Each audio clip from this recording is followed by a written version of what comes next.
পরমাণু শক্তিধর দুই দেশ ভারত ও পাকিস্তানের মধ্যে সদ্য ঘটে যাওয়া সীমিত সময়ের সংঘর্ষে দুই পক্ষই নিজেদের বিজয় দাবি করছে, কিন্তু বাস্তবে কে জয়ী? সিএনএনের একটি বিশ্লেষণমূলক প্রতিবেদনে বলা হয়েছে, যুক্তরাষ্ট্রের মধ্যস্থতায় যুদ্ধবিরতি কার্যকর হওয়ার পরও ভারতীয় টেলিভিশন চ্যানেলগুলোতে পাকিস্তানের আত্মসমর্থন করেছে এমন শিরোনাম ভেসে ওঠে। ভারতের প্রতিরক্ষা মন্ত্রী রাজনাথ সিং দাবি করেছে, কাশ্মীরে পর্যটক হত্যার প্রতিশোধ হিসেবে ভারতের সামরিক অভিযানে সন্ত্রাসীদের একটি শক্ত বার্তা ছিল। অন্যদিকে পাকিস্তানের রাজধানীতে মানুষ রাস্তায় নেমেছে উদযাপন করতে। প্রধানমন্ত্রী শেহবাজ শরীফ বলেন, আমাদের সাহসী সেনাবাহিনী এক ঐতিহাসিক কীর্তি করেছে।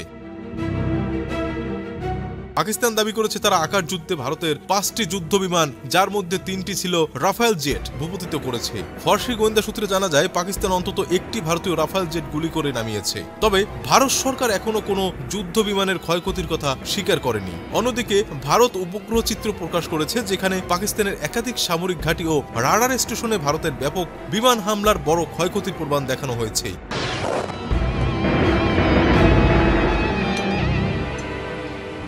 বস্তুত উভয় দেশের রাজনীতিবিদ ও সেনা কর্মকর্তারা নিজেদের সুবিধামতো তথ্য উপস্থাপন করলেও এই সংঘর্ষে প্রকৃত বিজয়ী কে সেটা অনিশ্চিত। বান্ডেল থাকলে প্রতি সেনমানিতে টাকা বাঁচবে। বিকাশ সেনমানি বান্ডেল কিনে জিতুন প্রতি লেনদেনে।